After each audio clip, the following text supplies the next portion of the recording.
അന്ധകാസുരന്റെ പുത്രന്മാരിൽ പ്രമുഖനായിരുന്നു ആടി. തൻ്റെ പിതാവായ അന്ധകനെ വധത്തിന് കാരണക്കാരനായ പരമശിവനെ ഏതുവിധയും നശിപ്പിക്കുവാൻ ആടി ആഗ്രഹിച്ചു.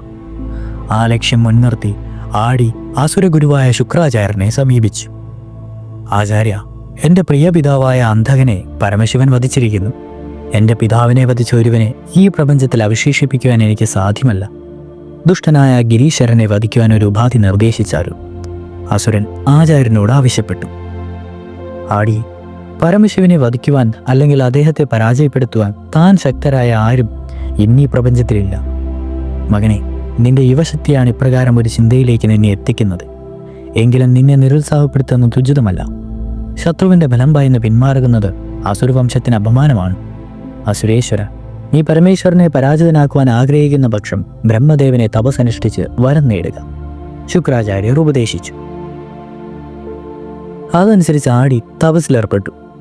അവൻ്റെ തപസ്സിൽ പ്രത്യക്ഷപ്പെട്ട ബ്രഹ്മദേവനോട് ആടി അപേക്ഷിച്ചു, ബ്രഹ്മദേവ, അവിടുത്തെ മുന്നിൽ വരാർത്ഥിയായി നിൽക്കുന്ന എന്നെ അനുഗ്രഹിച്ചാലും. പ്രഭു, സ്വന്തം രൂപം വിട്ടു മറ്റൊരു രൂപം പ്രാപിക്കുമ്പോൾ അന്നു മാത്രമേ എനിക്ക് മരണം സംഭവിക്കാവൂ എന്ന് അനുഗ്രഹിച്ചാലും. അങ്ങനെയാകട്ടെ എന്ന് വരം നൽകിയിട്ട് ബ്രഹ്മദേവൻ അപ്രത്യക്ഷനായി. വരലബ്ധിയോടെ ശിവശങ്കരനെ പരാജിതനാക്കാനുള്ള തയ്യാറെടുപ്പുകൾ ആടി നടത്തി തുടങ്ങി. അവൻ കൈലാസത്തിൽ ചെന്നു. അവിടെ ശിവപാർഷദന്മാർ ദ്വാരപാലകന്മാരായി നിൽക്കുന്നു. അകത്തേക്ക് പ്രവേശിക്കുവാൻ എന്താണ് മാർഗം? അല്പനേരം ചിന്തിച്ച ശേഷം ആടി ഒരു സർപ്പരൂപം പ്രാപിച്ച് കൈലാസത്തിലേക്ക് കടന്നു. കൈലാസത്തിൽ പ്രവേശിച്ചു കഴിഞ്ഞ ആടി സർപ്പരൂപം ഉപേക്ഷിച്ച് പാർവതിയുടെ രൂപത്തിൽ പരമേശ്വരന്റെ അന്തപുരത്തിൽ കടന്നു. അന്തപുരത്തിലേക്ക് മന്ദം നടക്കുന്ന പ്രിയപത്നിയെ പരമേശ്വരൻ നോക്കി. ആ നിമിഷം ഭഗവാന്റെ ഹൃദയത്തിൽ ആപത്ശങ്ക ഉടലെടുത്തു.